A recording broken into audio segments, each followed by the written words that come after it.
nos corredores do varejo. Esse é o nosso podcast, podcast da Front Pesquisa. Aqui, eu, Juliana Piá e o meu sócio Fábio Caldas, vamos conversar com profissionais importantes do nosso mercado. A gente vai falar sobre novidades, tendências, movimentações e os assuntos do momento.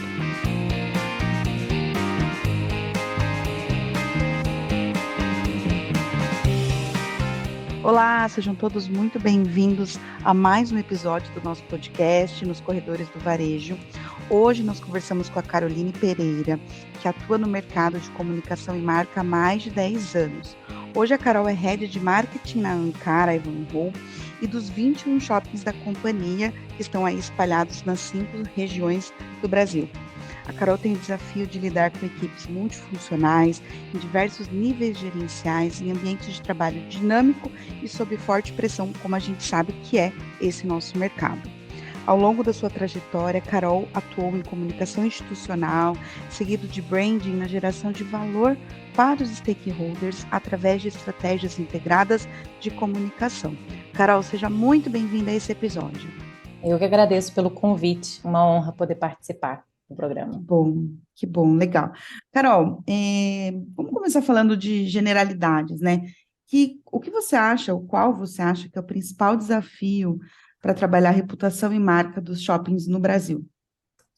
Eu acho que o maior desafio ele está atrelado a como a gente impacta de maneira positiva tantos consumidores que frequentam os shoppings no momento certo da jornada. Então, como é que a gente faz uma comunicação precisa para tanta gente em grande escala, né? E aí, o maior desafio está em mapear essas jornadas, mapear, entender esses consumidores um a um, quais são as suas dores, quais são as suas necessidades, como é que é o trajeto deles dentro da rotina de cada um, quais canais que eles estão presentes, quais são as linguagens, quais são os temas de interesse de cada um, para que a gente possa impactá-los e aí construir uma reputação de marca bacana para os diferentes públicos.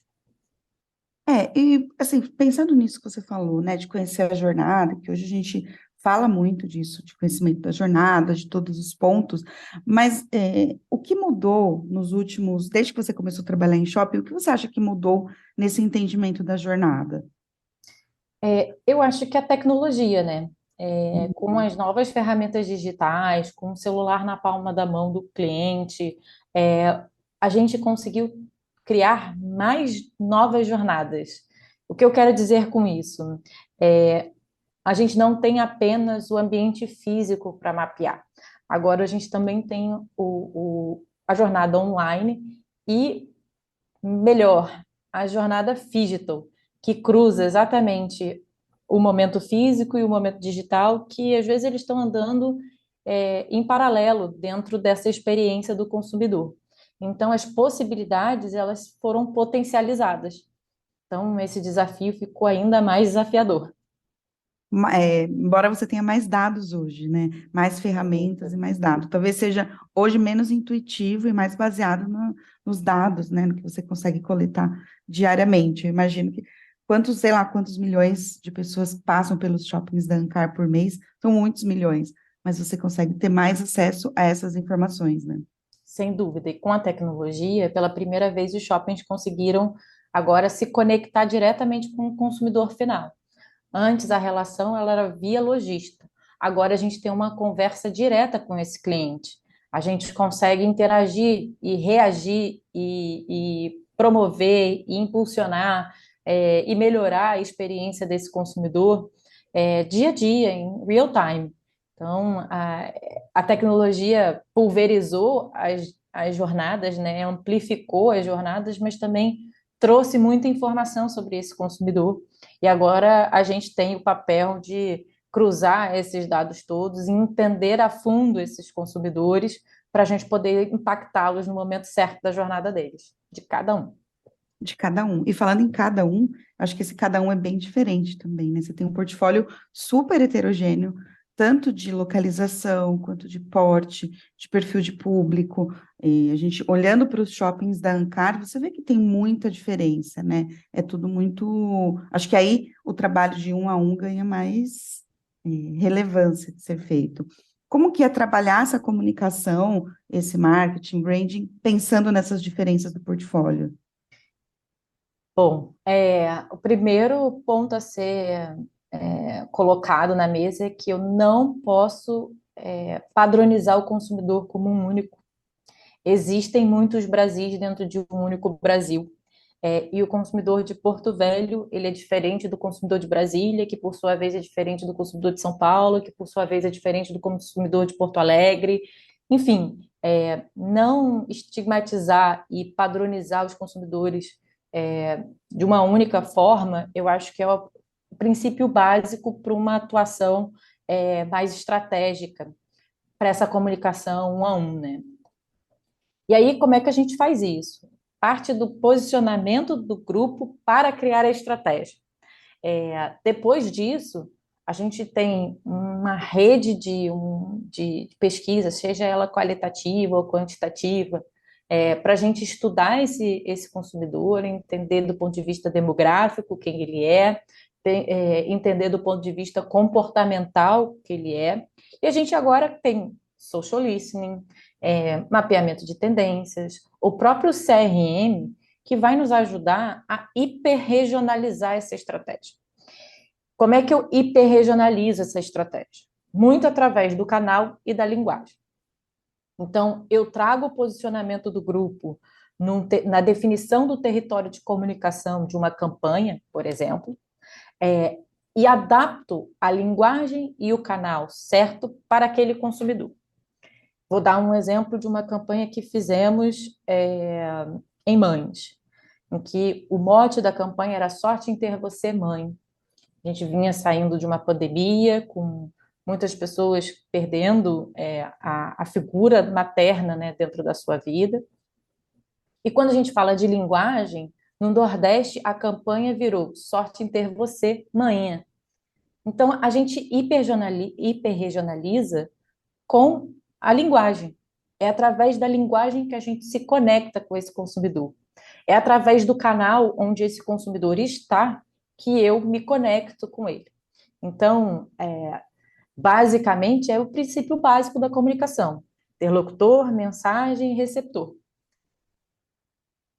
Entendi.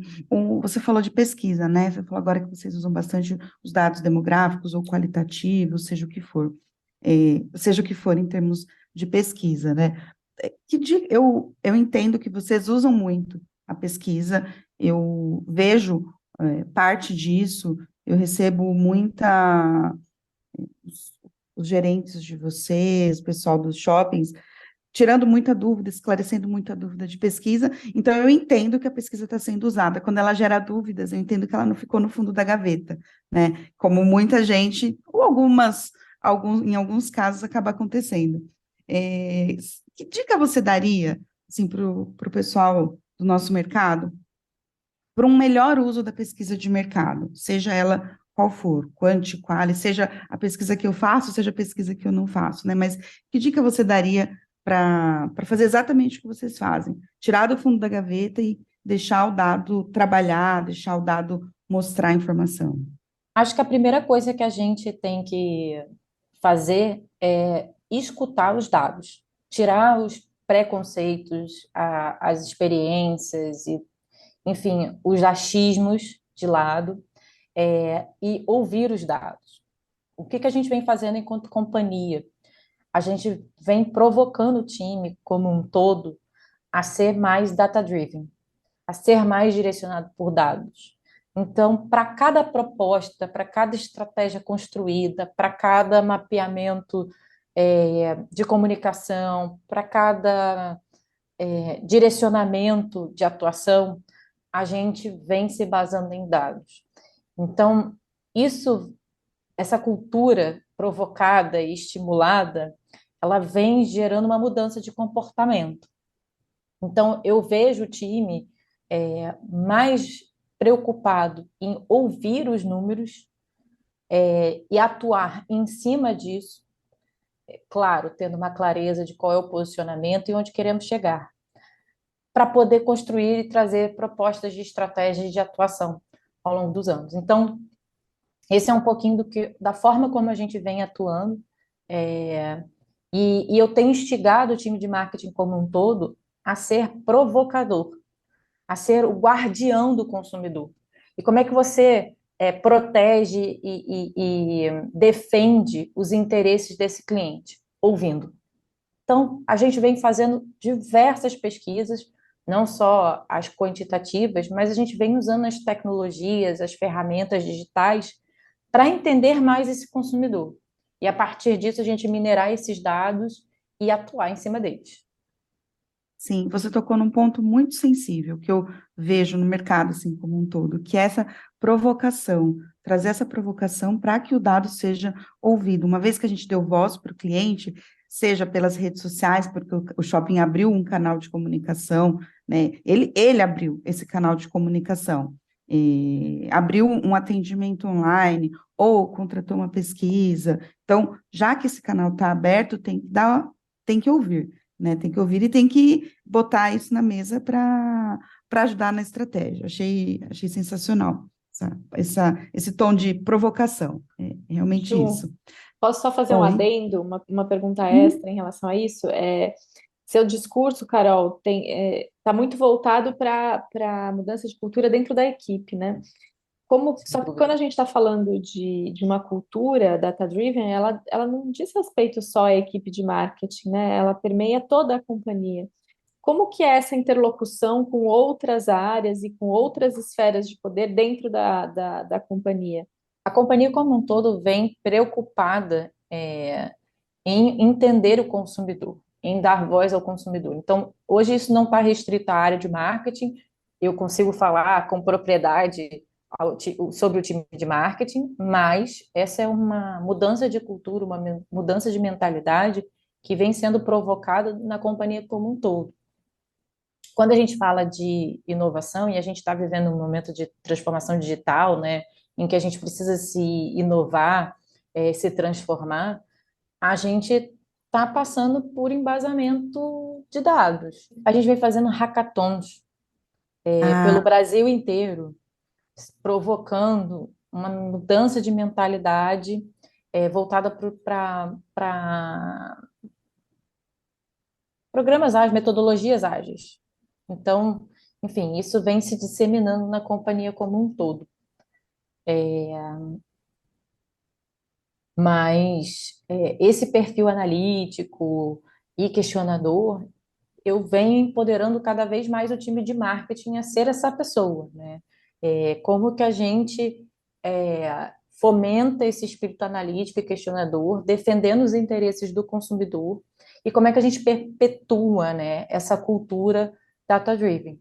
Então, hoje, um dos pilares da estratégia do marketing é conseguir usar os dados para proporcionar a melhor experiência para os consumidores. Então, faz parte da casa de estratégia do marketing como um todo.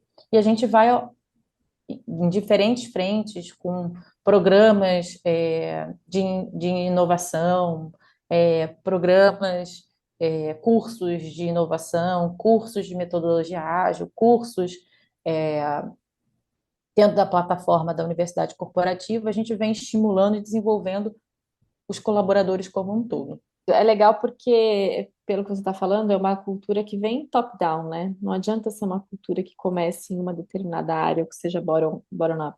Tem que ser É, top-down para que faça sentido, e mais do que isso, tem que vir atrelada com treinamento, porque você também não muda a cabeça do time de uma hora para outra, né? É função da companhia também ajudar nesse processo e dar ferramentas para que as pessoas consigam se desenvolver, mudar o mindset. sem dúvida, e a gente vem investindo não só em ferramentas, mas também como em capacitação. Então, a Universidade Corporativa da Ancar, que é a UAI, ela vem oferecendo cada vez mais cursos voltados para metodologia ágil, cursos para inovação, cursos para desenvolvimento de novas metodologias, enfim, como que a gente ajuda o colaborador a resolver desafios da rotina dele através da inovação. E aí isso perpassa muito por ouvir os dados. É.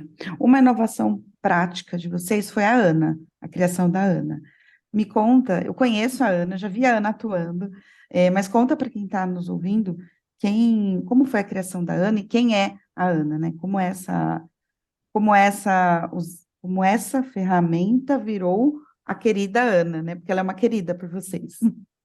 Verdade. A Ana surgiu em 2020 para 2021, no meio da pandemia, quando a gente se reuniu com executivos de diferentes mercados, para entender como que a tecnologia poderia ser inserido, no nosso negócio e, e pudesse impulsionar o negócio como um todo.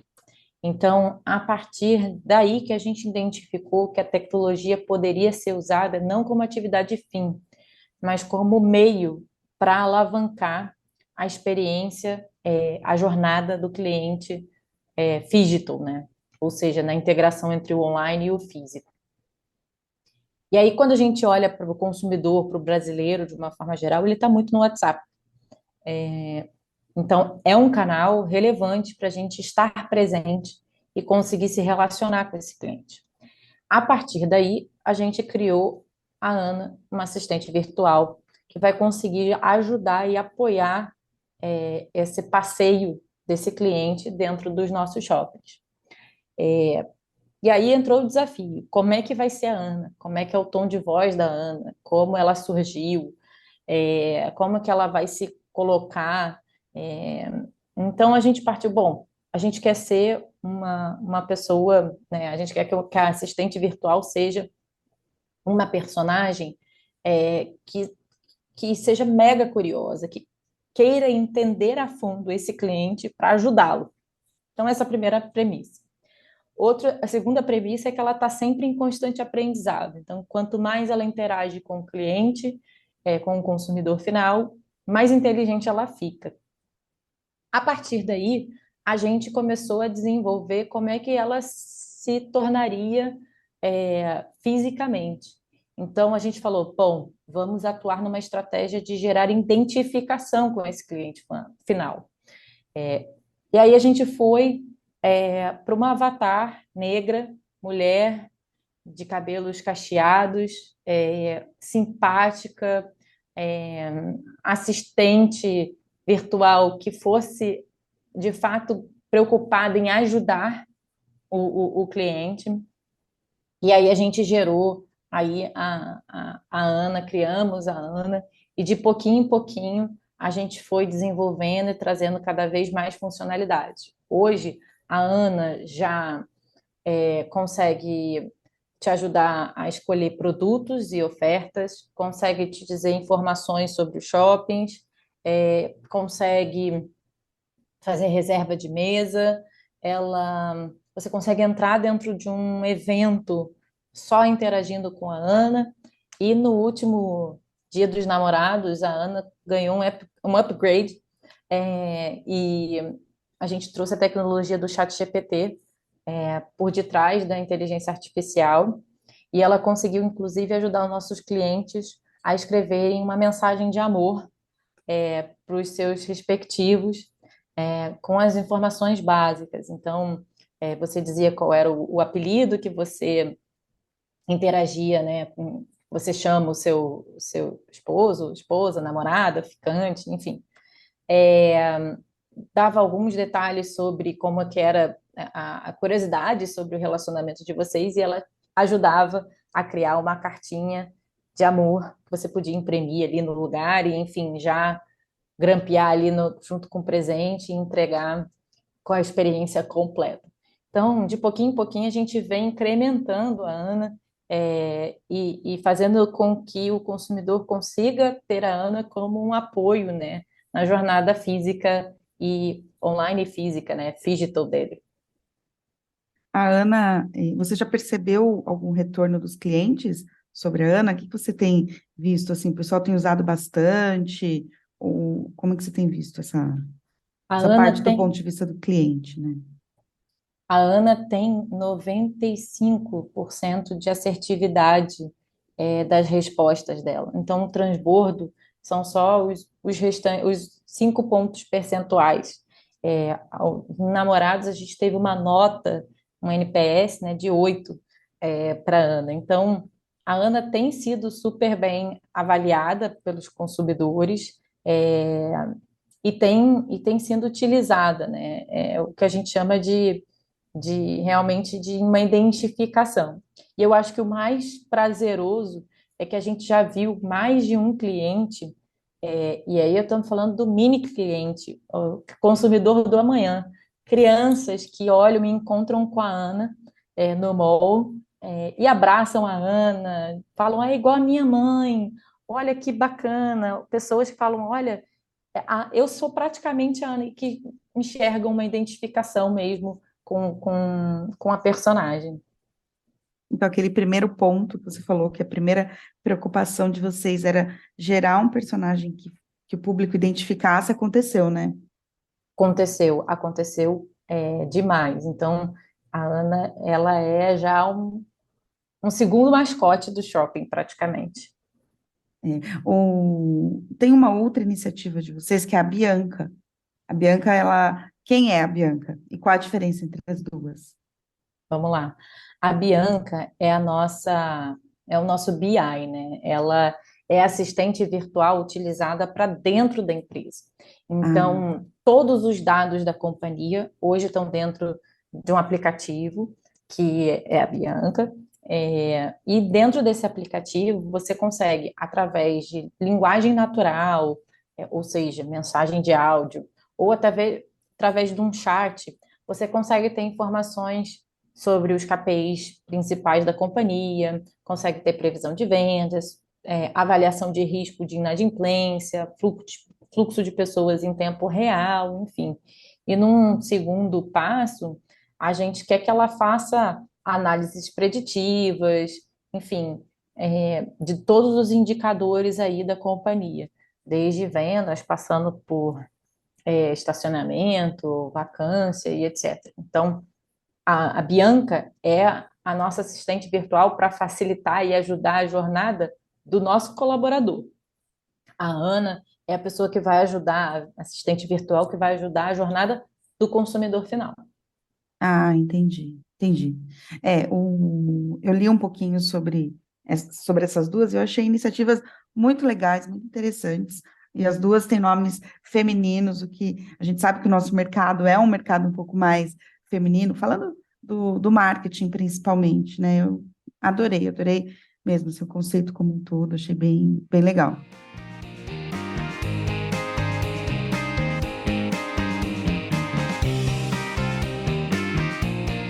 A gente falou de uma tecnologia para o cliente, para o público interno e para os lojistas. Tem alguma dessas iniciativas de vocês que vocês estão fazendo? E como, vou emendar um monte de perguntas junto.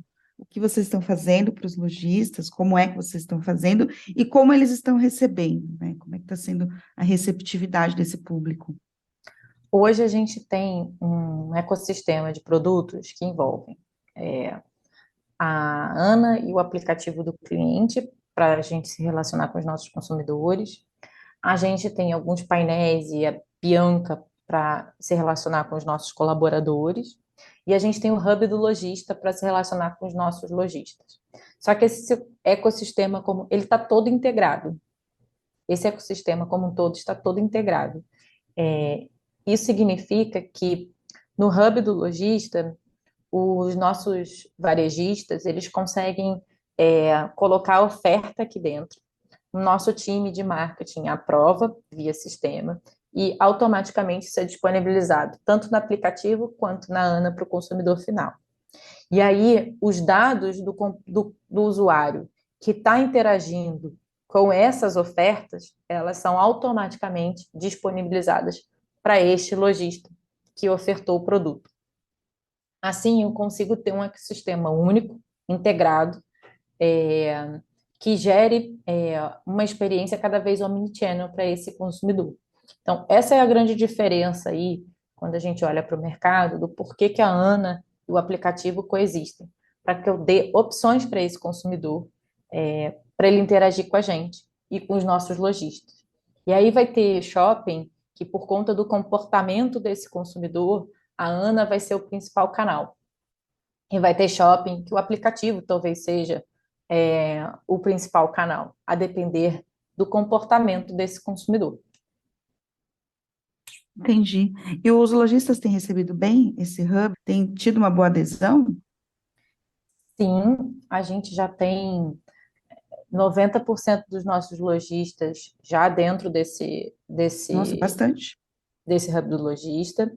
O ponto agora é a gente aculturá-los a estar sempre colocando novas ofertas, novos produtos, novas promoções, sejam ele uma coleção nova ou seja um produto em oferta, para a gente estar sempre trazendo conteúdo novo para os nossos aplicativos e para a Ana, enfim. Você falou do aplicativo, né? O aplicativo eu não perguntei. Ele traz novidades? O que que ele trouxe? Assim, vocês estão com um aplicativo novo agora, né? E o que ele vem de diferente do anterior? Eu acho que a grande diferença são os dados que a gente tem sobre a usabilidade do consumidor, né? Então, a partir desse aplicativo, eu tenho todo esse ecossistema integrado com a nossa base de CRM. Então, eu posso criar campanhas hipersegmentadas a partir de um comportamento de um consumidor. Ele entrou no aplicativo para participar de um evento, ou ele resgatou uma oferta de eletrônicos, ou ele é, se cadastrou no aplicativo para usar o mapa buscando uma loja específica. Então, eu consigo hipersegmentar minha comunicação a partir dos dados de uso desse cliente dentro do aplicativo. Uma usabilidade que a gente não tinha disponível, não tinha acessível para o time de marketing quando estávamos usando ferramentas de prateleira do mercado. Então, essa é a grande diferença. A gente ter acesso aos dados da usabilidade desse cliente dentro do nosso aplicativo. Tem algum caso de shopping de vocês, de algum shopping de vocês, que você possa me contar que tenha feito um excelente uso, que tenha sido um destaque em relação à captura desses dados que hoje vocês têm no aplicativo que antigamente não tinha? Eu vou te dar um exemplo do case da Black Friday, que é uma visão nacional, tá? A Legal. gente, antes de começar a campanha de Black Friday, a gente criou uma pesquisa dentro do aplicativo para entender quais eram os assuntos, né, os produtos de interesse desse consumidor, para a data, especificamente.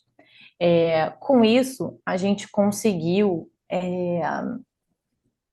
criar campanhas e criar promoções e oferecer descontos baseado naquilo que o consumidor queria, ele tinha interesse. Isso significa que eu usei esses dados da pesquisa, que foi utilizado aí, foi aplicado dentro da nossa ferramenta, para os nossos lojistas, não só para o time do shopping, mas também para os lojistas. Com isso, a gente conseguiu crescer 17 mil pessoas dentro da nossa base de CRM em 3 dias.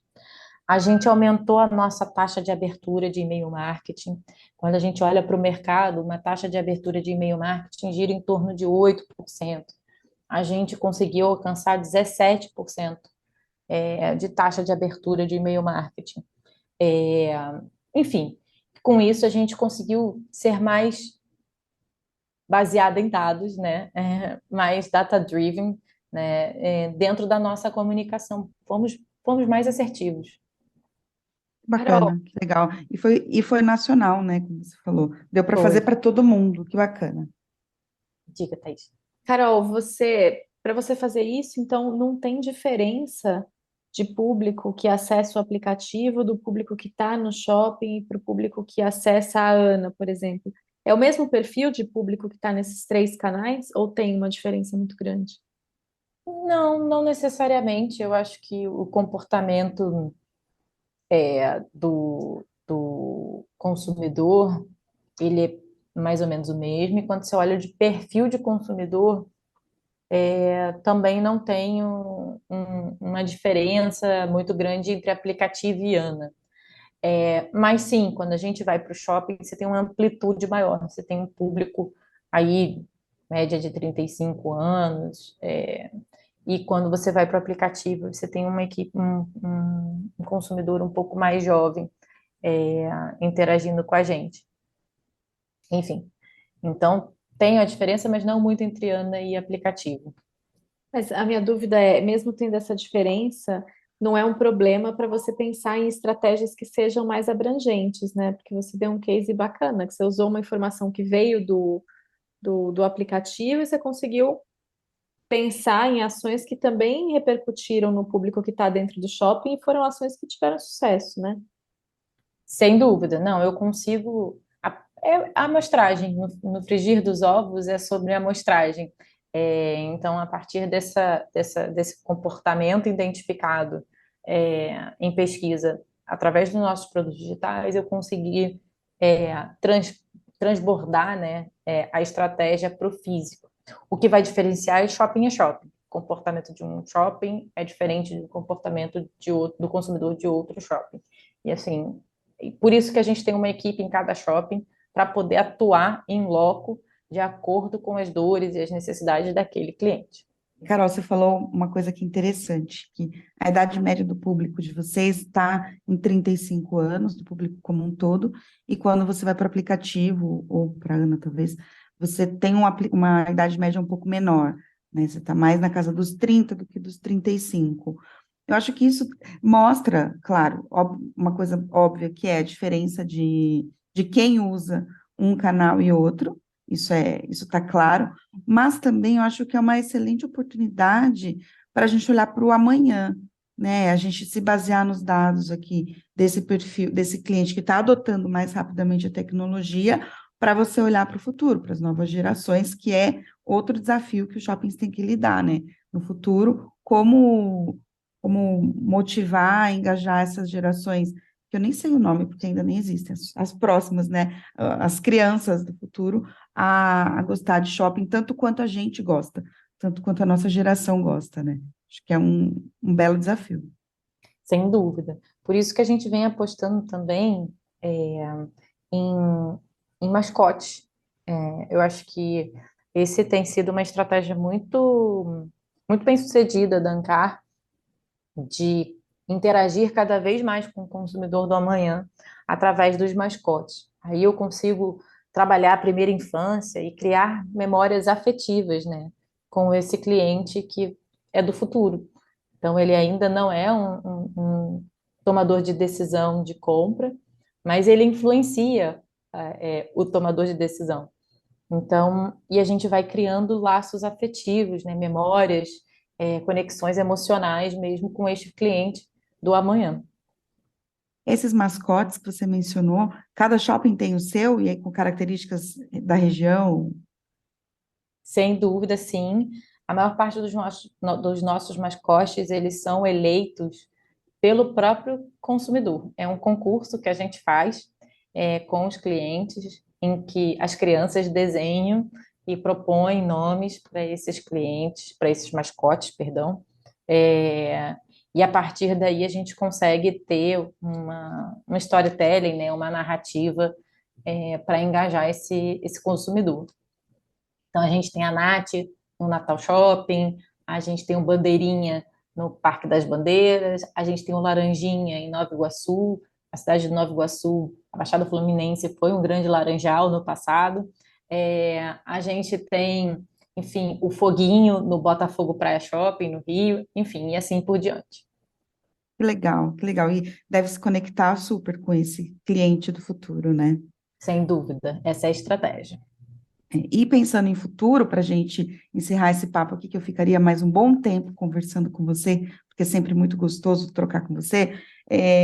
Como você, ou o Ancar, como vocês estão vislumbrando o futuro dos shoppings no Brasil? Vou dizer aquilo que eu sempre digo para o meu time. O papel do shopping center para o brasileiro, ele tem uma relação emocional. E eu acho que isso não vai mudar. A forma como a jornada acontece, ela vai ser cada vez mais digital. Então, ela vai ter uma pitada aí do online com o físico. Mas nós somos espaços de experiências. E a gente transforma a comunidade que a gente está inserida, a gente transforma os negócios dos nossos lojistas, a gente transforma o dia desse consumidor que passou pelo nosso shopping. E eu acredito que vamos continuar transformando o dia, melhorando o dia desse cliente. Então, acho que os shoppings vão continuar exercendo esse papel de ser um espaço de encontro, um espaço de conexão, um espaço de entretenimento e lazer, de bem-estar, de desconexão, de relaxamento, de descompressão para o consumidor. Então, eu acho que desse ponto a gente não vai mudar. Mas acho que a forma como a gente vai se relacionar com esse consumidor é que vai ser cada vez mais próxima, cada vez com mais canais tecnológicos para a gente interagir diretamente com ele, enfim, e assim ressignificando o espaço no Corro. Mas ainda sempre seremos um espaço de conexão, de encontro para os nossos clientes. Você usou a palavra que eu adoro, de descompressão, né? Porque o brasileiro vai para shopping, vai para fazer um monte de coisa, mas às vezes só vai por isso, só vai porque é um espaço que ele se sente bem, se sente acolhido, e no final do dia é democrático, porque atende todo mundo, né? Uma porta aberta para o público. Carol, adorei nosso papo, obrigada por aceitar o convite mais uma vez e disponibilizar o seu tempo, e a gente se vê por aí em eventos, em shoppings, a gente se encontra. Obrigada, Muito viu? obrigada pelo convite, muito obrigada pelo convite, muito obrigada pela oportunidade de vir aqui falar um pouquinho do que eu tanto amo, que é shopping center.